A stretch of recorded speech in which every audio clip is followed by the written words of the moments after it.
Minggu lalu kita baru saja menyelesaikan 4 kali pertemuan tentang kekhawatiran. Ya, kita sudah menyelesaikan 4 kali pertemuan tentang kekhawatiran.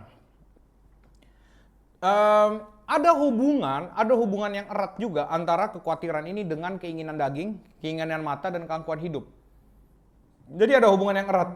Tapi nggak cuma soal kekhawatiran. Kalau kita mau lihat, semua jenis dosa itu ada 3 hal ini. Keinginan daging, keinginan mata, dan keangkuhan hidup. Sekali lagi, semua jenis dosa. Katakan apa? Kenapa orang kalau kesel sama orang lain susah mengampuni? Keinginan daging, keinginan mata, keangkuhan hidup. Kenapa orang kalau misalkan memberi itu susah? Padahal dia punya. Karena ada keinginan mata, keinginan daging, dan keangkuhan hidup. Kalau menurut orang, kadang-kadang gini. Kita tuh, misalnya ada orang yang susah menerima orang lain. Biasanya yang kita cari apa? Masa lalunya seperti apa sih? Sering banget kita itu ngomongin tentang masa lalu orang itu. Masalahnya, kevalitan masa lalu, memang masa lalu bisa membentuk hidup seseorang. Tapi kan tidak semua orang yang punya masa lalu buruk sekarang jadi buruk. Jadi apakah semua orang yang punya masa lalu buruk itu pasti dia akan hidupnya buruk?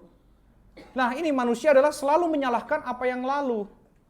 Karena memang tidak mau refleksi diri. Karena memang dia tidak mau disalahkan masa lalunya. Padahal ada 3 hal ini, yaitu apa? Keinginan daging, keinginan mata, keangkuhan hidup. Kalau dia menyadari panggilan Tuhan di dalam hidupnya seperti apa, harusnya kita tidak lagi bicara tentang apa yang sudah terjadi. Harusnya kita tidak lagi, kenapa saya begini? Kenapa saya sulit mengampuni? Bukan karena dia gini, enggak. Karena saya ada keangkuhan hidup di dalamnya. Kenapa saya susah untuk melayani Tuhan? Karena saya ada keangkuhan hidup. Karena saya ada keinginan mata, keinginan daging. Kenapa kita merasa bahwa di dalam gereja Anda harus seperti apa? Karena jangan-jangan ada keinginan mata, keinginan daging, dan keangkuhan hidup. Bukan jangan-jangan. Pasti ada. Jadi apapun yang kita rasa itu hati kita sepertinya berasa tersakiti atau hal-hal apapun, jangan-jangan semuanya itu ada keinginan mata, keinginan daging, dan keangkuhan hidup. Inilah yang mesti kita pikir sama-sama. Dan kenapa bisa kayak gitu? Nah, ini pertanyaannya gitu. Kenapa bisa seperti itu?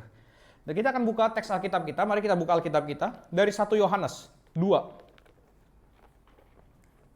1 Yohanes 2 ayat 15 sampai 17. 3 ayat saja.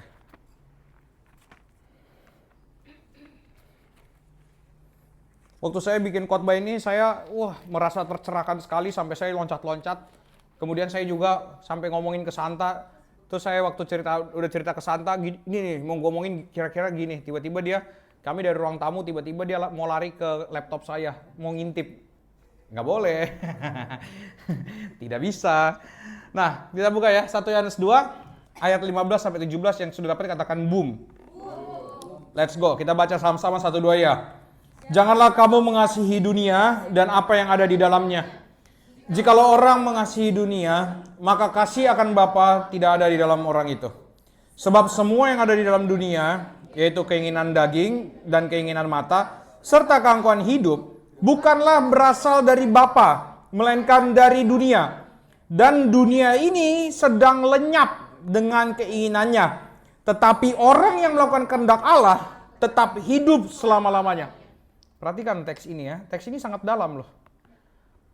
Beda dengan cara berpikirnya Paulus yang sistematis, cara berpikir Yohanes itu adalah cara berpikir dalam, yang dalamnya itu bukan dengan dia sangat deep gitu ya kalau orang zaman sekarang ngomong. Tapi deepnya ini bukan akademikal gitu. Paulus lebih akademikal. Nah, kita akan lihat di dalam teks ini ada kata-kata, kita hanya akan bahas ayat 15. Janganlah kamu mengasihi dunia dan apa yang ada di dalamnya. Sebelum bisa melihat kepada teks ayat ini, saya ingin mengajak kita untuk lihat dulu latar belakang Yohanes. Boleh di next? Next lagi. Nah, kelihatan? Semoga kelihatan ya. Jadi kita lihat dulu, Yohanes ini siapa? Yohanes ini adalah murid Yesus. Yohanes ini menulis 5 kitab di dalam Perjanjian Baru. Yang pertama adalah Injil Yohanes. Yang kedua adalah 1, 2, 3 Yohanes. Yang kelima adalah kitab Wahyu. Jadi ada 5 kitab yang dia tulis. Maka kalau dalam tanda kutip Yohanes cara menulisnya klinik dari kitab Wahyu itu kan kayak unik kan dia tuliskan. Tiba-tiba ada bahas 666, dia ada bahas naga, terus ada bahas perempuan, terus ada bahas apa, terus itu sebenarnya udah dimulai cara berpikir yang seperti itu dari kitab Yohanes, Injil Yohanes. Cuman kita kadang-kadang merasa cuman kitab Wahyu doang yang berat nih, kayaknya penuh dengan misteri. Padahal semua tulisan dia itu misterinya gila-gilaan. Nah itulah ya, jadi kenapa? Karena Yohanes ini pada awalnya muridnya Yohanes Pembaptis. Oke, biar kita tahu ya. Yohanes ini awalnya adalah murid dari Yohanes Pembaptis. Jadi dia itu emang suka dengan kegiatan-kegiatan rohani si Yohanes. Dan ada yang tahu Yohanes Pembaptis ini dulu dia memegang tradisi apa? Ada yang tahu? Jadi kalau saya tidak salah ingat ya, semoga saya tidak salah ya. Dia memegang tradisi namanya tradisi Qumran. Saya nggak tahu tulisannya Q atau K. Qumran atau Qumran. Harusnya Qumran ya. Apa yang terjadi dengan tradisi Qumran ini? Apa yang terjadi dengan tradisi Qumran ini? Mereka biasa melakukan apa sih namanya? Mereka tuh terbiasa untuk ngomongin hal-hal yang dalam-dalam gitu tentang Tuhan, kayak bintang, mengapa bintang ini kayak gini-gini. Nah, itulah tradisi Qumran tuh yang seperti itu kegiatan hidupnya.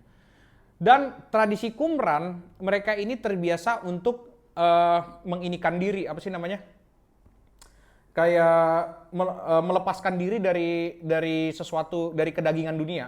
Makanya mereka itu lihat pakaian Yohanes Pembaptis itu. Dengan dia makan apa? Makannya belalang hutan sama madu. Kenapa seperti itu? Itu tradisi Qumran, tradisi yang dipegang saat itu. Makanya dengan jalan seperti itu, mereka berpikir tentang Tuhan tuh bisa dalam, bisa deep. Nah, itulah tradisi yang Yohanes Pembaptis pegang. Itu yang ditularkan kepada Yohanes murid Yesus.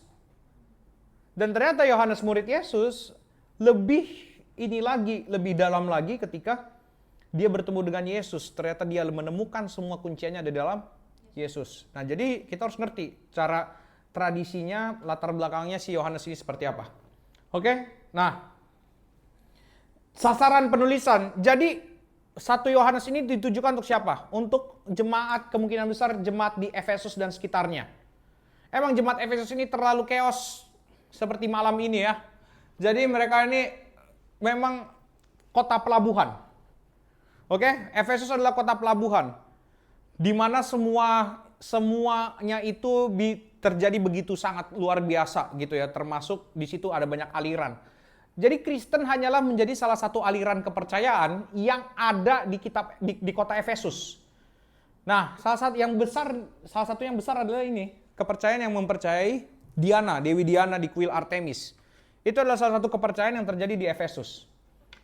Nah, karena terlalu banyak paham dan terlalu banyak paham, dengerin ini, chaos mereka. Jadi susah berkembang imannya.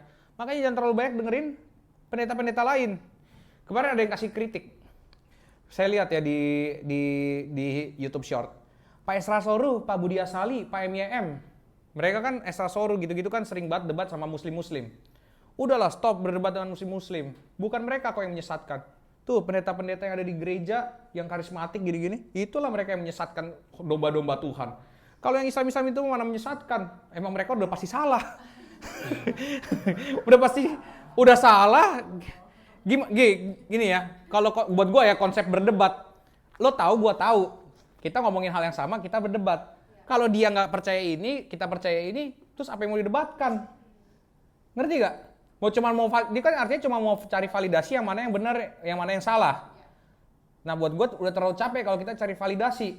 Kalau kita udah yakin ini udah benar ya udah gitu loh. Kalau debat kan, ya lo percaya ini juga, gue percaya ini juga, kita berdebat lah dari sini. Gitu seharusnya. Tapi orang berdebat, udah debatnya beda buku. Apa yang mau didebatin? Allah benar, Yesus benar. Ya udah. Ya udah masing-masing aja. Pusing banget dalam hati gue kayak gitu. Nah, itu ya. Jadi ini yang terjadi. Nah, tema besar kitab Yohanes tuh ada 3.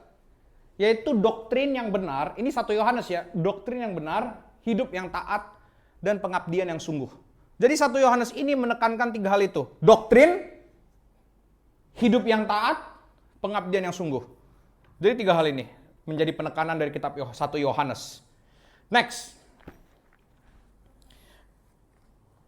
Nah, berikutnya di sini kita akan lihat latar belakang apa yang terjadi kepada di dalam kitab Yohanes. Jadi kita lihat latar belakangnya. Persoalan yang paling menonjol yang melatar belakangi penulisan surat ini adalah ajaran palsu mengenai keselamatan di dalam Yesus. Jadi di sini ada banyak ajaran, ternyata berkembang nih ajaran palsu tentang keselamatan. Dan ternyata orang yang salah menangkap tentang ajaran keselamatan, dampaknya 3 ini. 1, meninggalkan persekutuan. 2, dari segi doktrin, ajaran sesat, mereka menyangkal Yesus. Jadi kalau kita salah doktrin, kita akan kemungkinan besar menuju penyangkalan kepada Yesus. Yang ketiga, dari segi etika, mereka mengajarkan bahwa menaati perintah Kristus dan hidup kudus dan terpisah dari dosa dan dari dunia tidak diperlukan untuk iman yang menyelamatkan. Jadi seakan-akan kalau lo udah percaya Yesus, ya udah, diem aja. Seperti orang-orang yang salah berpikir tentang Calvinisme atau Reform yang bilang kayak, oke, kalau udah percaya Yesus, sekali selamat tetap selamat, ya udah. Artinya, oh orang Kristen boleh dong berdosa terus. Emang lu salah baca sih, salah baca Alkitab. Nah, jadi kita harus ngerti, kalau kita salah berpikir tentang keselamatan, 3 hal ini yang akan terjadi. Yang pertama, meninggalkan persekutuan. Karena apa? Di dalam teks ini, kalau nanti mau dibaca, kenapa meninggalkan persekutuan? Karena menurut mereka, saya adalah gereja. Jadi persekutuan itu bukan lagi gereja. Oh ya, atau mungkin ini gereja, tapi saya gereja. Dan mereka lupa gereja itu juga artinya kongregasi, bukan hanya personal. Ingat ini, gereja di dalam Alkitab itu ada 2 pengertian. Yang pertama adalah umat secara pribadi.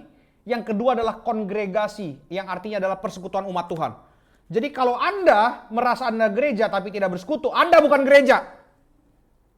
Anda adalah serigala atau kambing. Jadi sekali lagi, gereja itu artinya 2. Saya dan juga persekutuan. Maka orang Kristen yang meninggalkan persekutuan bukan Kristen. Hati-hati. Kristen yang tidak bersekutu bukan Kristen. Karena Kristen, Allah membuat manusia ciptaannya itu bersekutu. Bukan menjadi lone ranger. No. Kita tidak pernah disuruh jadi Hercules. Bahkan Hercules saja ditangkap polisi ya. Nah, ya waktu itu di PIK dia ditangkap polisi juga. Terus, enggak, itu bukan saudaranya, gue lupa namanya siapa. Terus, oh ya John Kay yang ditangkap di PIK-nya. Kalau Hercules dia bikin ini ormas namanya Grip Jaya. Nah itu ya. Nah ini ya. Jadi akibat daripada pemahaman keselamatan yang salah ada 3 hal ini. Ini yang terjadi. Balik baca ayat 15. Benar apa enggak? Ayat 15 buktinya. Makanya di situ Yohanes ngomong apa? 1 Yohanes 2 ayat 15 baca 1 2 ya.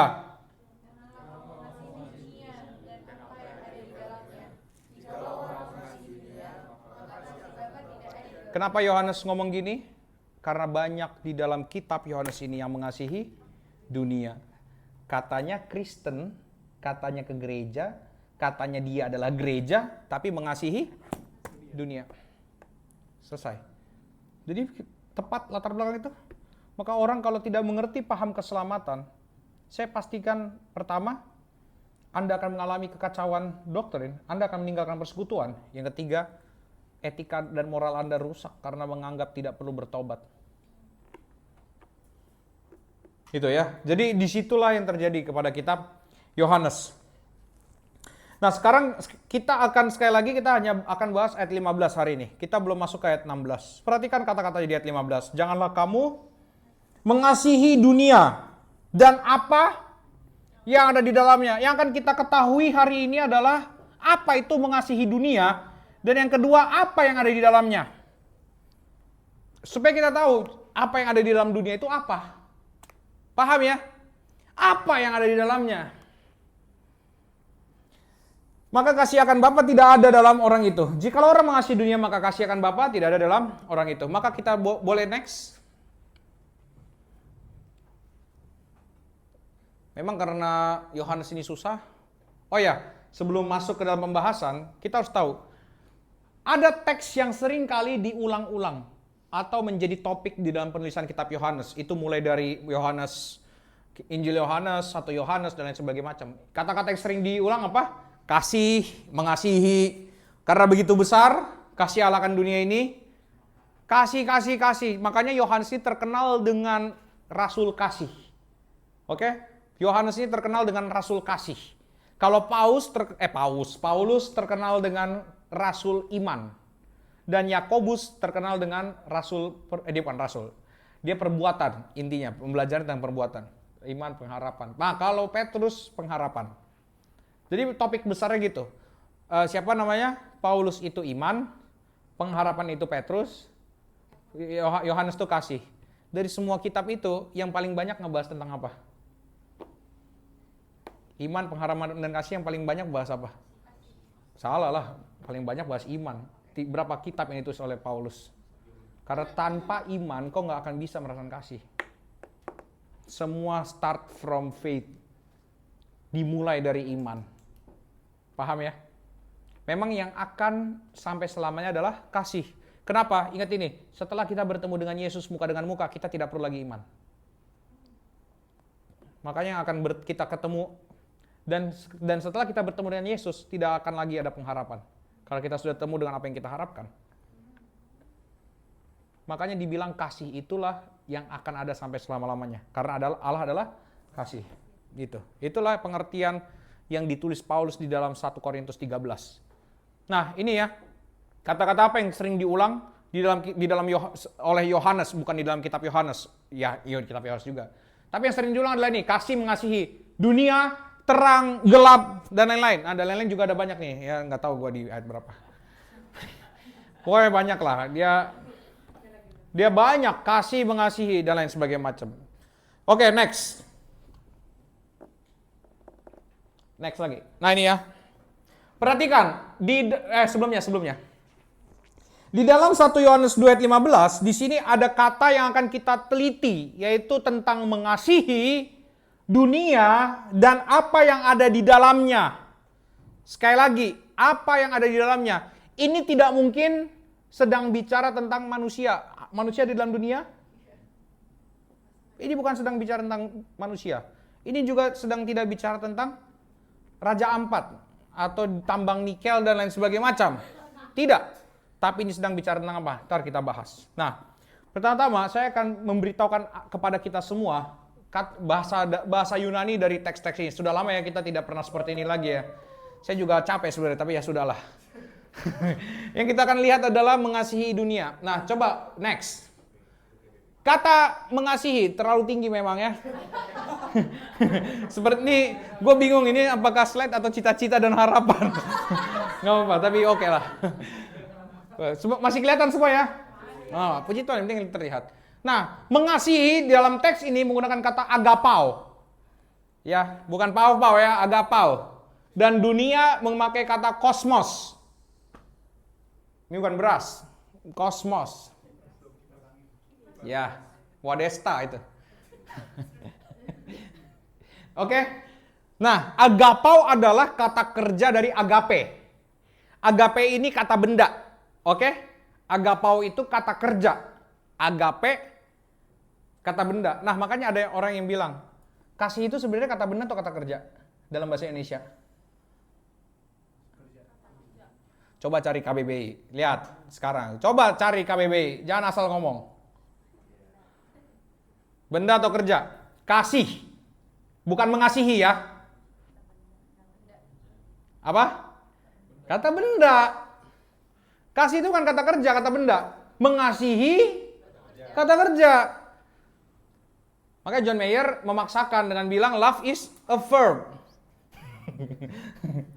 Dia sedang mau mengubah kamus, appendix, dan thesaurus ya. Agapau adalah kata kerja dari agape. Agape kasih. Apa pengertian dari agape? Ini gue nggak salah tulis kan? Gue takutnya tulisnya angpau gitu. Agapau memiliki arti apa? Tindakan kasih yang mendalam, penghargaan tinggi, tidak bersyarat, dan penuh dengan penghormatan. Jadi 4 hal ini ada di dalam agapau, yaitu apa? Kasih yang mendalam, penghargaan tinggi, tidak bersyarat, dan penuh penghormatan. Makanya agapau atau agape ini sering diidentikan dengan dibilang, kalau di bahasa Indonesia kan adalah kasih Allah.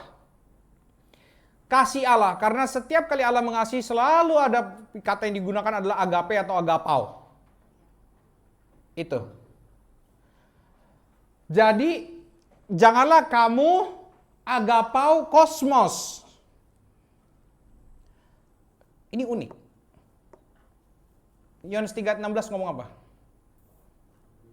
Karena akan di sini dibilang jangan mengasihi dunia. Tapi di Yohanes 3:16 loh, jadi Allah mengasihi dunia, manusia dilarang mengasihi dunia.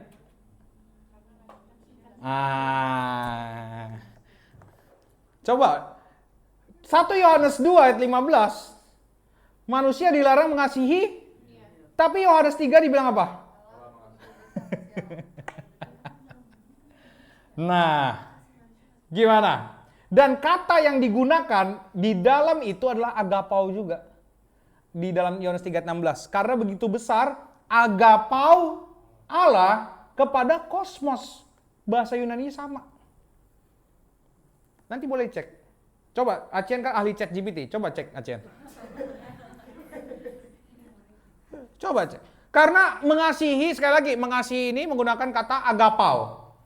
Dan ternyata, dan gimana dong? Gimana cara kita untuk melihat kok Allah mengasihi dunia, sedangkan manusia dilarang mengasihi dunia?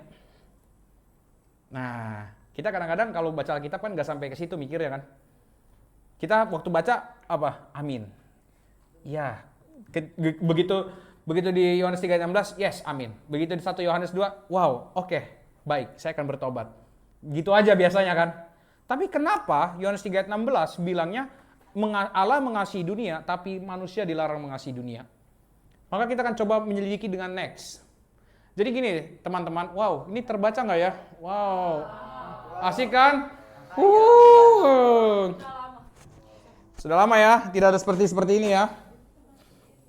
Kalau bisa ke situ semua sih kalau bisa, jadi nggak ada yang aman ya? Oke. Nih ya, Yohanes 3,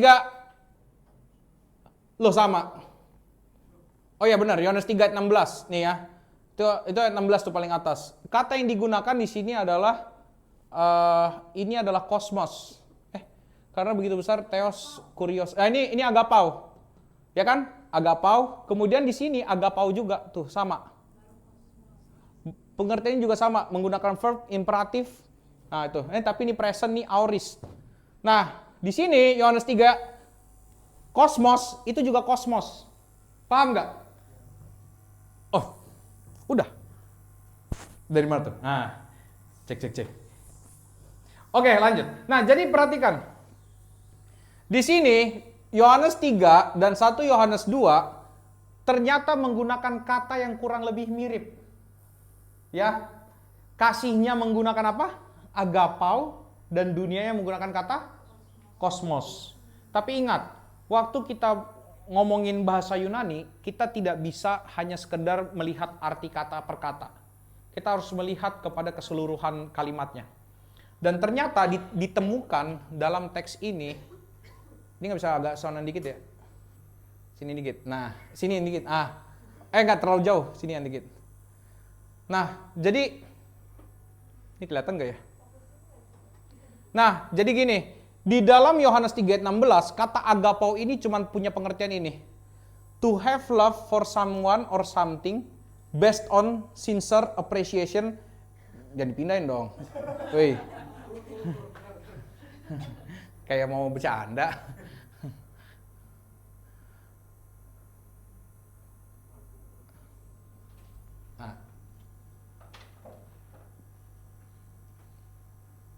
Ini udah dead air nih, udah dead air ya. Kalau di TV gue udah kena talak nih. Wah, semakin mantap nih. Ini udah gitu ya. Nah, to have love for someone or something based on sincere appreciation and high regard. Jadi di sini memang agapau ini memang hanya bicara tentang mengasihi seseorang atau mengasihi sesuatu dengan tulus, dengan penghargaan tertinggi. Tetapi di dalam teks 1 Yohanes 2 ayat 15, ternyata dia tidak cuma jadi gini, di dalam teks bahasa Yunaninya ada pengertian agapau itu artinya love, tapi ada juga pengertiannya adalah take pleasure in. Jadi kalau di dalam Yohanes 3 ayat 16 dia cuma love doang, tapi di dalam 1 Yohanes 2 ayat 15 ini ada selain love dia juga take pleasure in. Artinya apa take pleasure in? Mengambil kepuasan di dalam. Jadi arti dari agapo di dalam 1 Yohanes 2 ayat 15 ini adalah to like or love something on basis of a high regard for, to value or importance. Ya gitulah, gue ngerti artinya apa. Tapi pada intinya apa? Di dalam 1 Yohanes 2 ayat 15 ini, kasih ini artinya mengambil keuntungan atau memiliki kebahagiaan dari itu. Paham ya? Mendapatkan kebahagiaan dari itu. Jadi kasih ini di dalam 1 Yohanes 2 ayat 15 bicara tentang mendapatkan kebahagiaan dari dunia. Sedangkan Yohanes 3 ayat 16 Allah tidak mendapatkan kebahagiaan dari mencintai manusia. Ingat ini, Allah tidak mendapatkan kebahagiaan. Kenapa? Karena manusia berdosa. Apa yang dia cintai? Kita ini semua brengsek. Karena kita semua berdosa. Apa yang Allah nikmati dari diri kita? Tidak ada. Tapi yang parahnya adalah manusia menikmati dunia karena dia merasa dia bisa mengambil sesuatu dari dunia. Itulah perbedaan antara agapau di dalam Yohanes 3 ayat 16 dengan 1 Yohanes 2 ayat 15. Jadi perbedaannya adalah Yohanes 3 ayat 16 itu bicara tentang hanya mengasihi seseorang, sedangkan 1 Yohanes 2 ayat 15 mengambil keuntungan, mendapatkan kebahagiaan dari hal tersebut. Hal apa? Dunia. Emang dunia isinya apa? Nah, kita baru lihat ke sini, ke kosmos. Nih, Yohanes 3 ayat 16, kosmos itu pengertiannya hanya sampai di orang. Karena begitu besar kasih Allah akan dunia. Dan itu hanya kepada orang, people. Oke? Tapi beda dengan 1 Yohanes 2 ayat 15. Boleh geserin sedikit di sini? Supaya yang semua bisa lihat.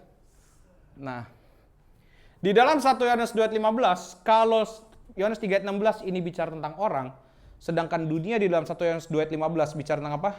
Sistem dunia. Emang ada apa dengan sistem dunia?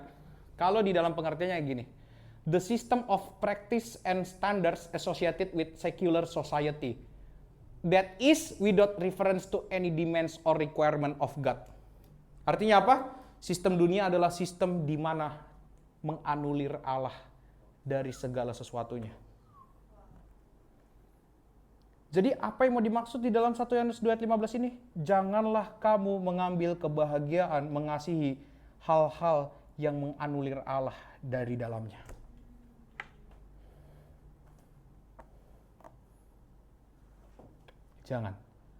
Jangan punya kebahagiaan dari meniadakan Allah. Jangan punya kebahagiaan dari tidak mementingkan Allah. Itulah yang sedang dibahas di dalam 1 Yohanes 2 ayat 15. Janganlah kamu mengasihi dunia. Mengasihi ini artinya apa? Mendapatkan kebahagiaan, sukacita. Dari apa? Dari dunia. Makanya kita sebagai orang yang percaya kepada Tuhan, jangan kita merasa atau mengambil kesempatan, mengambil kebahagiaan dari mana? Dari sesuatu yang menganulir Allah, mengcancel Allah dari dalamnya. Jadi itu yang perbedaan antara Yohanes 3 ayat 16. Gue kira Osvaldo mau pulang lagi tadi di depan. Silakan masuk dok, sini. Nah, Yohanes 3 ayat 16 itu ya. Jadi kita ngerti ya sekarang bedanya di mana ya antara Yohanes 3 ayat 16 dengan 1 Yohanes 2 ayat 15. Jadi sekarang kita akan membicarakan tentang sistem dunia. Menarik. Janganlah kamu mengasihi sistem dunia. Kita akan coba next. Karena itu saya akan ngomongin tentang sistem. Wow, ini ya, sistem menurut KBBI. Kamus besar-besar banget. Sistem itu artinya adalah perangkat unsur yang secara teratur saling berkaitan sehingga membentuk suatu totalitas. Sekali lagi, perangkat unsur yang secara teratur saling berkaitan sehingga membentuk suatu totalitas.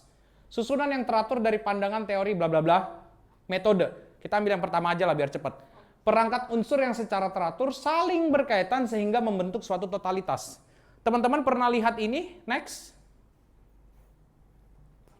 Ada yang tahu? Ada yang tahu ini apa? Ada yang tahu ini apa? Ini adalah hal-hal yang membentuk manusia. Dimulai dari sel. Kalau sel itu punya fungsi yang sama, nanti mereka akan berkumpul bersama membentuk jaringan. Jaringan-jaringan membentuk, kalau ada fungsi yang sama akan membentuk organ. Organ kalau sama akan membentuk sistem organ ada apa aja? Pernafasan, pencernaan, dan lain-lain.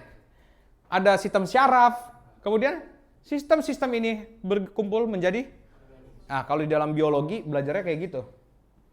Sekarang pertanyaannya, ada sistem nggak? Ini adalah sebuah sistem. Ini adalah sebuah sistem. Sekarang pertanyaannya, ada nggak di dunia ini yang tidak ada sistemnya?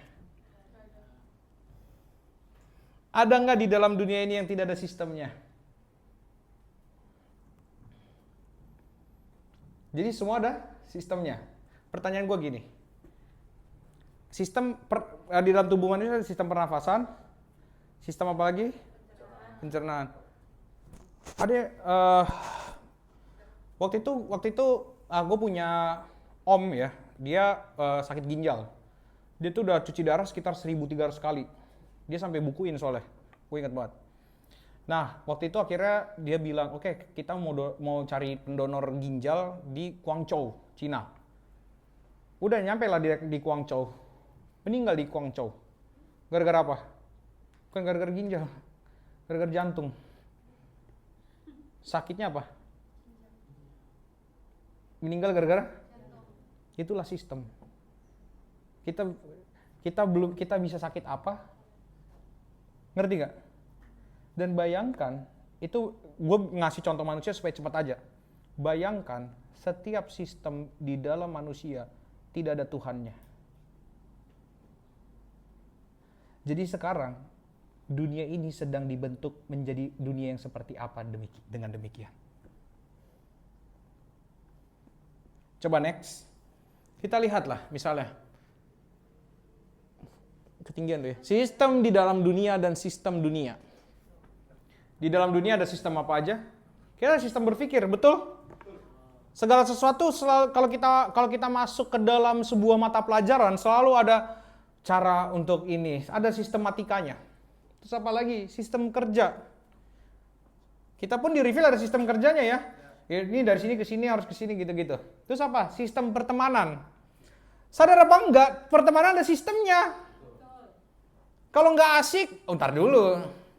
Kalau asik, asik. Asik ya? Apalagi? Sistem politik. Sistem apa lagi? Pemerintahan, hukum. Apalagi nih? Percintaan juga ada sistemnya. Ada sistemnya percintaan. Ada yang tiba-tiba, ya mungkin ada yang ta'aruf ya, kita nggak tahu juga ya. Tiba-tiba ketika cinta ditolak maka ta'aruf lah. Ta'aruf, Jeb. Nah, jadi bahkan untuk bisa menikah, bahkan dalam pernikahan pun ada sistemnya. Ada kepala keluarga siapa? Ayah. Dia bilang ayah loh kepala keluarga. Suami adalah kepala keluarga. Istri adalah penolong. Nah, itu kan bukankah itu sistem yang Tuhan buat? Kepala siapa? Terus yang penolong siapa? Itu bukankah sistem yang Tuhan buat? Tapi apa sistem yang dibuat dunia? Ya selain child free, apalagi sistem yang dibuat dunia di dalam pacaran? Yaitu, nggak bisa. Perempuan juga harus gini. Hei, sistem siapa itu yang kau pakai? Terus apa lagi? Keuangan. nggak? Misalnya apa? Sistem keuangan. Gue nggak tahu juga sih kalau sistem keuangan. Iya, sistem keuangan dunia ada kripto. Misalnya di dalam, percaya apa enggak, salah satu yang dibahas kalau di dalam Alkitab itu adalah persembahan. Persembahan itu kan uang. Ya memang saat itu kambing-kambingan sih, kambing, burung dan lain sebagainya macam. Itu sistem. Bagaimana Allah mau merawat umat-umatnya, termasuk umatnya yang tidak bekerja mendapatkan uang, yaitu kaum Lewi. Salah satunya adalah dengan mereka, ingat loh. Jadi gini, kaum Lewi, jadi Israel itu ada 12 suku. Setiap suku tuh punya tanah pusaka. Hanya suku Lewi yang tidak ada tanah pusaka. Karena mereka memang dipanggil khusus oleh Tuhan untuk menjadi pelayan-pelayan Tuhan. Itulah makanya setiap suku dari 11 suku itu harus memelihara kaum Lewi. Itu sistem dengan cara apa? Menggunakan harta kekayaan dari orang 11 suku itu untuk memelihara kaum Lewi. Nah, itu sistem yang Tuhan buat. Jadi sekarang pertanyaannya, kalau gitu Alkitab ini fungsinya apa? Allah sedang memberikan sistem kerajaan Allah seperti apa? Yang ternyata tidak match dengan sistem dunia.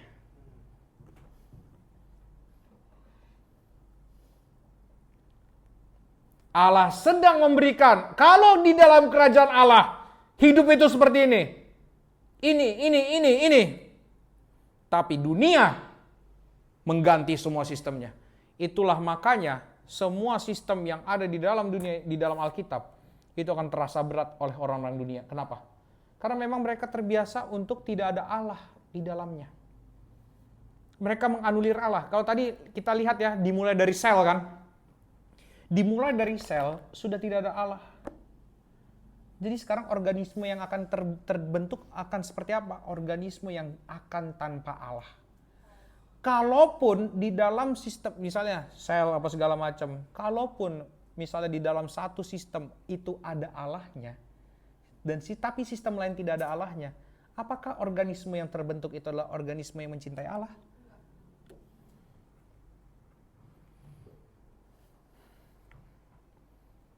Paham ya semuanya ya? Boleh di next? Saya lupa ada slide-nya apa lagi ya? Oh habis ya, habis. Kalau habis kalian senang sekali ya. Nah, jadi itu. Bayangkan ya sekali lagi. Jadi dengan demikian Alkitab itu tujuannya apa? Alkitab sedang memberitahukan kepada dunia, kalau kamu beralah, sistemnya itu seperti apa? Tapi kalau kamu tidak beralah, sistemnya akan seperti dunia. Dan dari manakah kita mendapatkan keuntungan atau pleasure atau kebahagiaan? Apakah dari sistem yang ada Allahnya atau sistem yang tidak ada Allahnya? Yang tadi itu semua? Bagaimana dengan percintaan? Bagaimana dengan sistem pertemanan kita? Bagaimana dengan sistem bekerja, sistem berpikir? Apakah semua ini ada Allahnya atau gimana? Maka ada sebuah teguran keras dari Yohanes di ayat 15. Berikutnya apa? Jikalau orang mengasihi dunia, maka kasih akan Bapa tidak ada. Kalau orang merasa dunia adalah pleasure-nya, sistem-sistem dunia pleasure-nya, maka ini tidak akan dikasih oleh dia. Karena tidak ada pleasure di dalamnya. Jadi sekarang pertanyaannya, engkau merasa ini adalah kebahagiaanmu tidak? Engkau merasa firman Tuhan kebahagiaanmu tidak? Engkau merasa ini adalah pleasure terbesarmu atau tidak? Allah, apakah dengan mengikuti kehendak Allah itu menjadi pleasure terbesar kita atau tidak? Jika tidak, jangan-jangan pleasure kita adalah dunia. Ayat 17 bilang apa? Di bagian akhir. Tetapi orang yang melakukan kehendak Allah tetap hidup. Jadi orang yang tidak melakukan kehendak Allah gimana? Mati.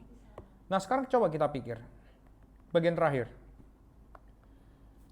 Kalau kita melihat ya, ini kan kita udah ngomongin tentang sistem dan lain sebagainya macam. Sekarang pertanyaannya gini.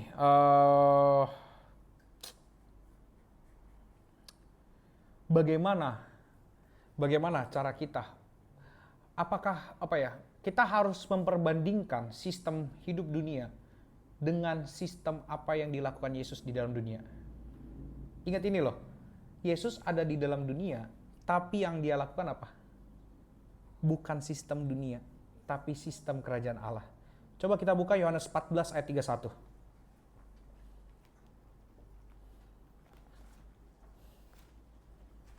Supaya kita ngerti kasih akan Bapa itu seperti apa. Oke ya, tadi kan dibilang di ayat 15, jikalau orang mengasihi dunia, maka kasih akan Bapa tidak ada di dalam orang itu. Dan dunia itu sekali lagi sistem.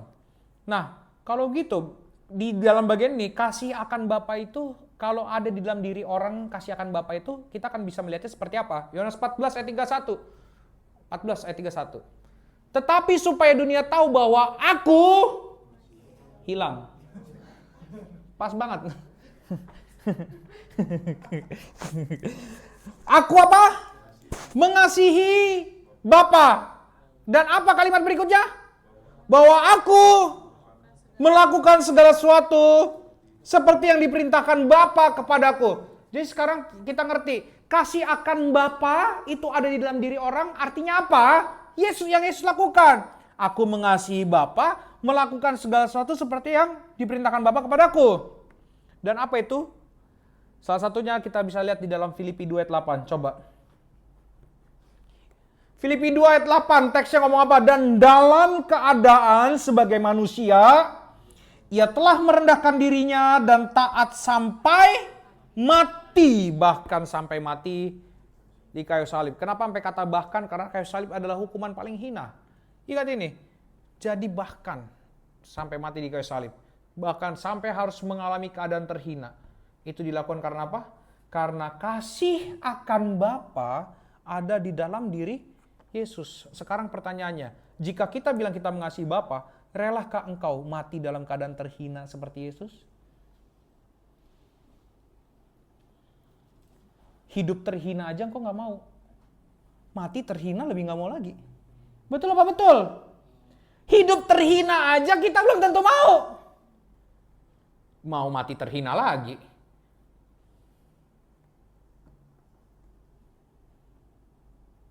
Jadi sekarang kita harus bagaimana? Ini yang harus kita sama-sama refleksikan.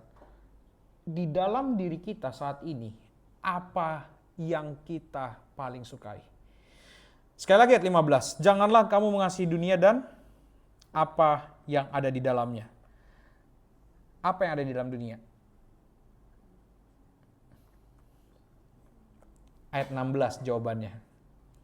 Sebab semua yang ada di dalam dunia yaitu itu dia. Apa yang ada di dalam dunia? Keinginan daging, keinginan mata. Jadi sekarang kita ngerti, sistem dunia itu menganulir Allah. Tapi apa yang ada di dalam sistem dunia? Keinginan daging, keinginan mata, keangkuhan hidup. Ngerti? Ngerti sekarang? Jadi yang tadi itu semua, yang ada list-list sistem tadi. Kalau engkau mengasihi dunia, maka ada 3 hal itu di dalamnya. Keinginan daging, keinginan mata, keangkuhan hidup. Itu kita akan bahas minggu depan. Mari kita berdoa. Kami bersyukur kepadamu Allah kami yang hidup. Kalau kami diajar untuk melihat bagaimana keadaan kami, maka tolong kami Tuhan, supaya kami punya kasih akan Bapa. Kami ingin mengasihimu. Biarlah kami seperti Kristus yang melakukan kehendak-Mu bahkan taat sampai mati di kayu salib. Tolong Tuhan, biarlah kami tidak melihat hidup kami adalah sesuatu yang harus dibanggakan, tapi yang kami banggakan dalam hidup adalah Engkau. Biarlah kami lihat bahkan sampai